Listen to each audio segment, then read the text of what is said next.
Oh, muito obrigado. Muito obrigado.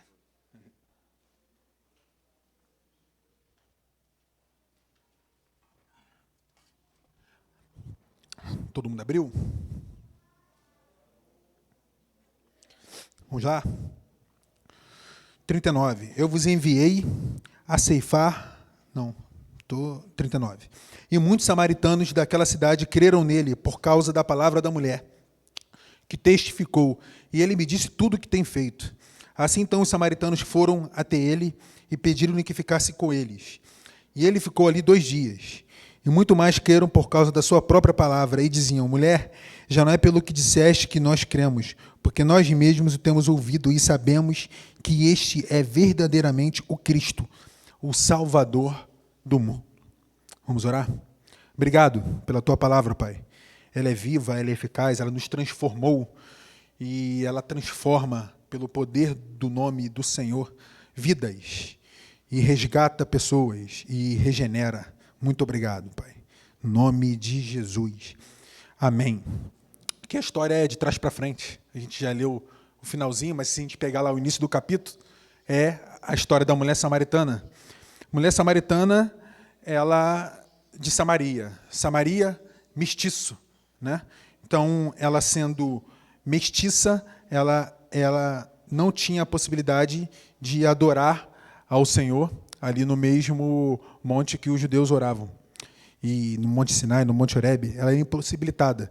E, além disso, ela era adúltera.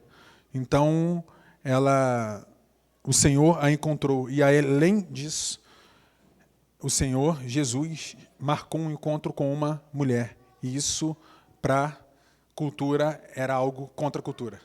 Então, o Senhor ele já rompeu algumas barreiras ali. Mas é interessante que Jesus ele é intencional. O que significa?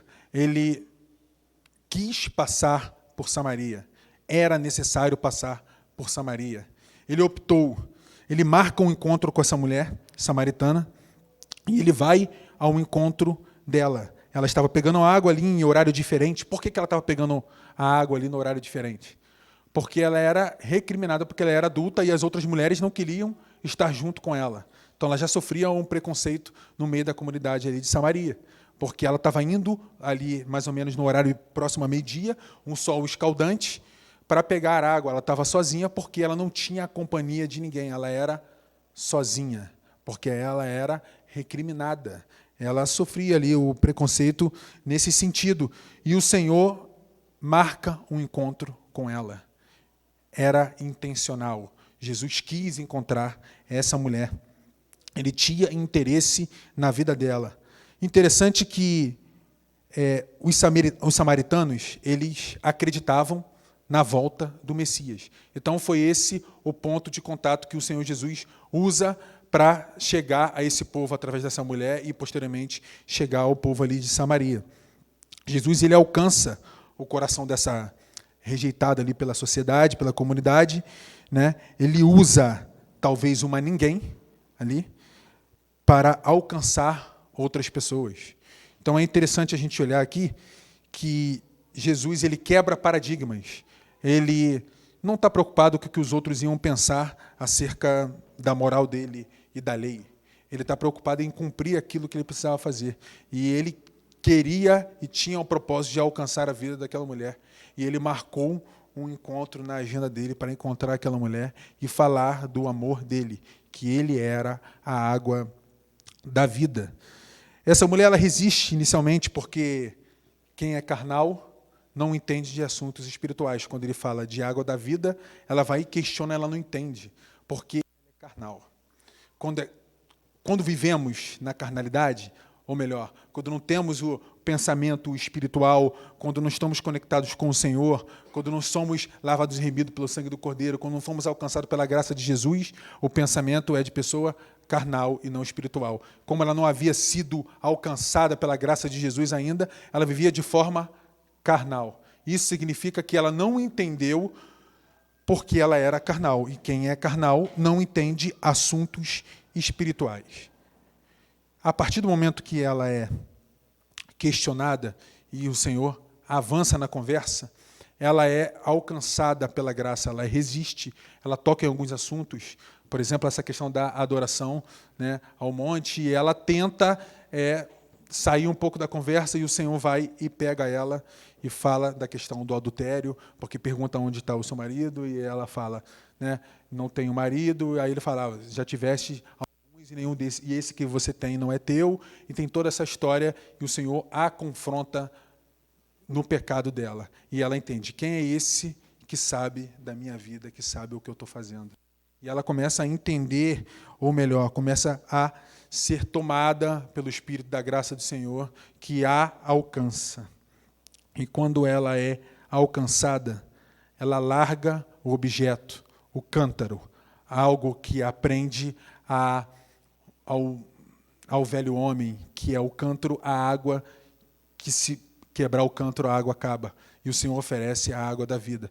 Isso é um simbolismo maravilhoso, porque ela abre mão daquilo que aprende a esse mundo, aquilo que aprende, talvez, a religiosidade, ou aquilo que é material, e ela consegue romper essa barreira e ser transformada em ser carnal para ser espiritual, e consegue, a partir desse momento, entender o plano da salvação, o plano da graça de Jesus. E ela coloca tudo acima do que ela tinha, do que ela era. O que ela tinha ali era aquele cântaro e aquela água.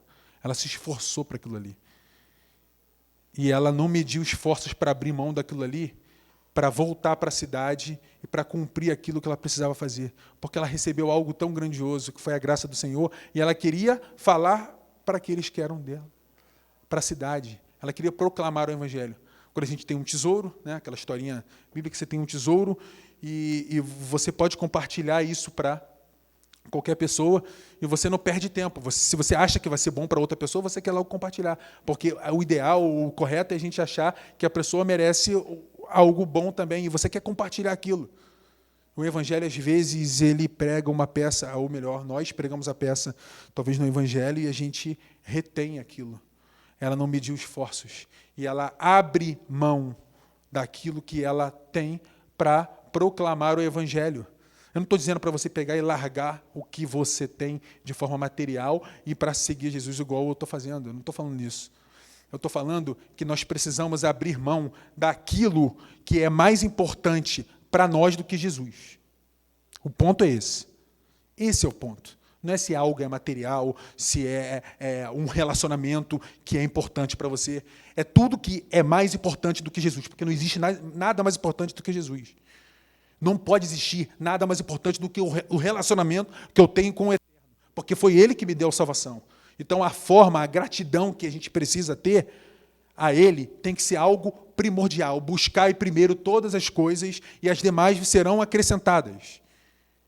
A gente não busca para ter algo em um retorno, não. A gente busca porque a gente é grato pelo plano da salvação, por tudo que Ele já nos deu, não por tudo aquilo que Ele pode nos dar, mas a gente busca, a gente se entrega, a gente abre mão de nós mesmos, porque nós somos gratos a Jesus por ter morrido na cruz e nos alcançado pela graça dEle. O ponto é esse. É isso que essa mulher diz, ela foi extravagante, ela foi intensa, ela foi profunda, porque ela não pensou, talvez muitos vão pensar que ela tenha sido inconsequente, ela poderia ter pegado o cântaro com a água e voltar para a cidade. Não é verdade? Poderia, mas ela não pensou nisso, porque era muito mais importante para ela proclamar o Evangelho, para que as pessoas soubessem que Jesus era o Messias, que os samaritanos estavam esperando. Era mais importante para ela contar esse segredo, contar esse segredo não, essa boa nova. É boa nova e não é para ficar guardada. E isso estava acima dos interesses pessoais. Quando nós servimos ao Senhor, as coisas dele é mais importante do que os nossos interesses pessoais. A gente não usa as coisas do Senhor para satisfazer o nosso ego e a nossa vontade, mas não. A gente abre mão da nossa vontade, daquilo que talvez seria bom para a gente, conforme o nosso entendimento, e a gente segue a Jesus e faz o propósito daquele que Ele nos chamou para fazer. E cada um tem o seu papel no reino do Senhor. Eu não estou dizendo aqui que a gente precisa imitar o que ela exatamente fez, no sentido material da história, de largar a mão daquilo que você está fazendo para fazer, não. Eu estou dizendo que o nosso coração precisa estar centrado no Senhor de forma primária, no topo. E isso reflete nas nossas ações como igreja, como pais, como esposo, como marido, como tudo. O relacionamento que nós temos com o Senhor, a busca que nós temos com Ele, reflete na sociedade, reflete nos relacionamentos, reflete na igreja, reflete naquele que está do outro lado da rua, reflete nos vizinhos. É o ide de Jesus, é o indo de Jesus. Como Santo Agostinho falou, prega o evangelho em todo tempo e, se possível for, use palavras. É com a vida também. É com a atitude, é com a disposição. E essa mulher, ela larga algo que prende, ela volta à cidade e anuncia Jesus como o Salvador do mundo. Não dos judeus somente, do mundo. Não existe barreira étnica, não existe barreira racial, não existe barreira, enfim, todas as barreiras que a sociedade impõe a nós. Não existe. Jesus, ele morreu para todos e por todos, por todo aquele que confessar o nome dele. E é o papel da igreja do Senhor, o nosso papel, proclamar e evangelizar e viver o evangelho genuíno de Jesus, para que as pessoas sejam alcançadas pela graça dele. 39. Foram alcançados pelas palavras daquela mulher que contou o seu testemunho. Basicão, começa com testemunho. A gente precisa ser intencional. E isso, eu estou falando, talvez você pensar, para você é muito fácil, você está abrindo mão da tua vida e está indo para a Jordânia, então você deve falar de Jesus de uma forma natural, assim. Eu não sou esse tipo de pessoa que você pensa que talvez eu seja. De que pega uma oportunidade qualquer e sai pregando e falando o evangelho de Jesus e nem pergunta à pessoa. Não, eu não sou essa pessoa. Eu não sou essa pessoa. Mas a gente precisa trabalhar isso em nós. Precisamos ser intencionais na abordagem com as pessoas e que o Senhor nos dê estratégias e oportunidades para a gente pregar o evangelho dele. Seja, não quer abrir a boca, você é tímido, então a gente não precisa abrir a boca, mas que ele nos dê a oportunidade de sermos honestos em alguma situação, porque a pessoa vai ver que você é diferente. Uma sociedade que é totalmente falida, que a gente tem visto aí, uma pessoa que é honesto, que você recebe, por exemplo, um troco a mais, aí você pega esse troco, vai lá e devolve, a pessoa te olha de cara assim, opa, o que está acontecendo aqui? Quem é você que está devolvendo esse dinheiro? Ou quem é você que viu um carro parado, alguém que está trocando pneu e para ajudar? Estou falando de coisas básicas que acontecem no nosso cotidiano e que deveria ser natural do cristão fazer e muitas das vezes a gente deixa passar essas oportunidades. Precisamos ser intencionais na abordagem com as pessoas, na proclamação do evangelho de Jesus, e isso inclui no ambiente que você está. Eu não sei qual ambiente que você está, na sua empresa, no seu trabalho, não sei. Mas você sabe aonde você está e aonde o Senhor te colocou. Ele te colocou para você ser relevante para aquela sociedade, para aquele núcleo de pessoas ali. E ser relevante é você viver o evangelho de Jesus de forma genuína, como Jesus agiu. E temos o exemplo aqui, bíblico. Então, quando a gente olha para a vida dessa mulher, a gente entende que era uma mulher que era, talvez para a sociedade, considerada um ninguém. Ela era rejeitada, ela sofria ali e ela foi alcançada pela graça e a perspectiva de vida dela mudou, porque ela levou o evangelho de Jesus. E através da rejeitada, outras pessoas foram alcançadas pela graça de Jesus. Jesus usa quem ele quer, na hora que ele quer, quando ele quer. E ela volta para a cidade e ela relata o testemunho básico de conversão dela. E disse que Jesus, o Messias que eles esperavam, havia se revelado a ela e havia contado a vida dela toda. E isso foi a estratégia, foi a ferramenta que o Senhor usou. Talvez você não precisa chegar para uma pessoa e falar isso, mas aqui no contexto, Jesus era Deus e ele foi e teve essa revelação a ela. Mas o ponto é que Jesus foi intencional e essa mulher ela foi alcançada pela graça de Jesus e ela transformou o testemunho dela de conversão em ferramenta para alcançar toda uma sociedade, uma comunidade. 40. Ela foi a ponte do povo a Jesus, ela introduziu uma comunidade inteira ao relacionamento com Jesus. Ela foi ponte. O que é ser ponte? Está aqui um abismo e está aqui Jesus. Ela é ponte. Nós somos ponte. Nós somos o caminho, talvez, que o Senhor tem usado para levar o Evangelho de Jesus. Jesus é o caminho, a verdade e a vida. E ele fala que ele, ao longo aqui dos Evangelhos, é muito claro que nós faríamos coisas muito maiores, talvez, do que ele fez. E uma dessas coisas é o quê? É sermos sal e luz e ser o representante do Senhor aqui na terra, de forma que a gente é elo de ligação, que levamos as pessoas ao Senhor, a conhecer o Evangelho de Jesus. E essa mulher, ela foi ponte do povo a Jesus, ela introduziu esse povo ao relacionamento com o Mestre, porque ela proclamou simplesmente aquilo que ela tinha vivenciado, o relacionamento que ela teve com o Senhor naquele período de tempo ali na fonte ali de Jacó. Então ela foi alcançada pela graça de Jesus e transformou isso, ela multiplicou, ela não guardou. Como ouvirão se não há quem pregue?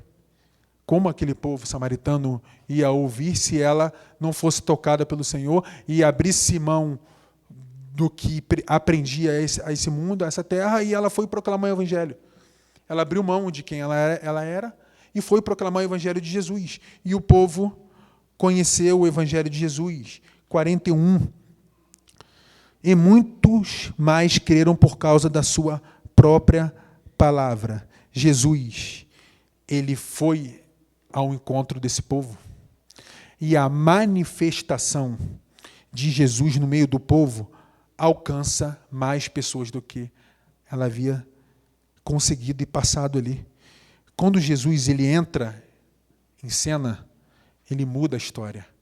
Ela foi a ponte de pregação do Evangelho e ela apresenta Jesus àquele povo. E depois Jesus, ele é manifestado naquele povo, ou seja, ele entra em cena e ele transforma a realidade na vida daquela comunidade, daquelas pessoas ali. 42. Jesus testifica o testemunho dos seus santos e ele alcança quem ele quer. E dizem, já não é pelo que disseste que nós cremos, porque nós mesmos temos ouvido e sabemos que este é verdadeiramente o Cristo, o Salvador do mundo. Você foi a ponte e nos levou a Jesus. E nós tivemos o relacionamento com Ele, porque Ele se manifestou no nosso meio. Ele veio até aqui e a gente provou dele. Quando a gente ouve o Evangelho de Jesus, quando a gente proclama o Evangelho de Jesus, a gente proclama e a pessoa ouve. E quem faz todo o trabalho depois é o Espírito Santo, que é Ele que convence o homem do pecado e do juízo. É Ele que transforma. Nós somos apenas pontes, ferramentas. E devemos ser isso até o final, até a volta dele para resgatar a igreja dele. Então Jesus, ele testifica o testemunho dos seus santos e alcança quem ele quer. Jesus, ele nos dá a oportunidade de participar da aparição dele, da manifestação dele. Ele nos dá a oportunidade. Então não é fardo, não é penoso, não é custoso, é privilégio. É privilégio. A gente precisa encarar dessa forma. É privilégio que o Senhor nos dá de proclamar o Evangelho dele a qualquer criatura, sem exceção de pessoas. Proclamar o Evangelho de Jesus. Ele nos dá essa oportunidade de apresentar Jesus às pessoas e ele se manifestar e aparecer a essas pessoas e transformar e salvar quem ele quer. Começa aqui e até os confins da terra. Depende de nós ouvirmos. Ele vai salvar quem ele quiser salvar. Isso independente de mim e de você. Mas é privilégio meu e seu participar do plano de salvação na vida de alguém. De você ver alguém como era antes e como é agora. E é para isso que o Senhor tem nos chamado. Eu não estou indo lá para o outro lado do mundo porque eu não tenho mais opção, talvez, aqui. Não é isso. O Senhor tem nos chamado não é porque eu estou querendo viver uma aventura. Pelo contrário, eu tenho medo, eu tenho receio, eu tenho muitas questões. Mas o que eu tenho maior é a convicção de que Ele tem me chamado para isso. E Ele tem chamado cada um de nós para algumas coisas. E às vezes certeza, você não precisa sair de onde você está. É aonde você está, Ele quer fazer aonde você está. Seja no seu trabalho, seja onde você está, no ambiente que você está. No meu caso, é com o fim da terra. E com o fim da terra é perspectiva. Porque aqui, para a Jordânia, é com o fim da terra. Né? E da China para os Estados Unidos, talvez seja com o fim da terra. Com o fim da terra depende da perspectiva, depende de onde você está na terra. E o Senhor tem nos chamado para o confim da terra. E o confim da terra, para mim, é diferente do outro que está do outro lado do mundo. Talvez o Brasil aqui ou outros países em volta, o Peru também, que sofre perseguição religiosa, a gente não contou aqui, mas o Peru, aqui pertinho de nós, nossos vizinhos, sofrem bastante. Talvez ele seja o confim da terra de um cara que está na Europa e vem para cá. E o confim da terra é isso, para gerar um movimento, uma motivação de que aquele que está aqui vá para outro lugar para proclamar o Evangelho de Jesus. E são, meus irmãos, 29% de pessoas que precisam ser enviadas. A minha resposta como família, não é porque eu sou super-herói, porque eu estou... Nada disso. Eu tenho medo, como eu disse, eu tenho receio, mas nada disso vai paralisar o que o Senhor já preparou para nós. Ele tem um propósito na vida de cada um. E o propósito na minha vida, na vida da minha família, é ir lá para o outro lado do mundo para ser esse 1% de pessoas que estão disponíveis e projetos disponíveis para alcançar esses 29% de pessoas que precisam ser alcançados pela graça de Jesus do outro lado do mundo. Talvez a sua realidade seja completamente diferente da minha. E eu não estou questionando e falando nada disso. A questão é, será que nós estamos no centro da vontade do Senhor e tudo que a gente tem feito até aqui eu estou no lugar certo, na hora certa, no momento certo, para fazer aquilo que o Senhor tem me chamado para fazer? Essa é a nossa reflexão dessa noite. Que o Senhor nos abençoe e que Ele nos dê a certeza de que nós estamos talvez no lugar certo. E se não estivermos, que Ele venha nos incomodar assim como incomodou a minha família, para a gente estar aonde Ele quer que nós estejamos. E nosso lugar, o meu lugar, com convicção, é no Oriente Médio, pregando para muçulmano. Talvez o seu seja aqui em Caxias, numa Cracolândia da vida. Não sei nem se aqui tem Cracolândia. Tem. Todo lugar tem agora nesse país. Talvez o teu seja esse. Eu não sei qual é o seu ministério. Não estou aqui para falar disso. Eu estou aqui para falar porque o Senhor me incomodou e tem incomodado a nós a estarmos no lugar que Ele quer que estejamos, que Ele quer que nós estejamos, no centro da vontade dEle, para fazer a vontade dEle e sermos sal e luz para esse mundo corrompido. Que através de nós o Evangelho de Jesus seja proclamado e pessoas se rendem a Jesus e sejam alcançadas pela graça. Amém? Amém. Queria chamar aqui o pastor Edgar.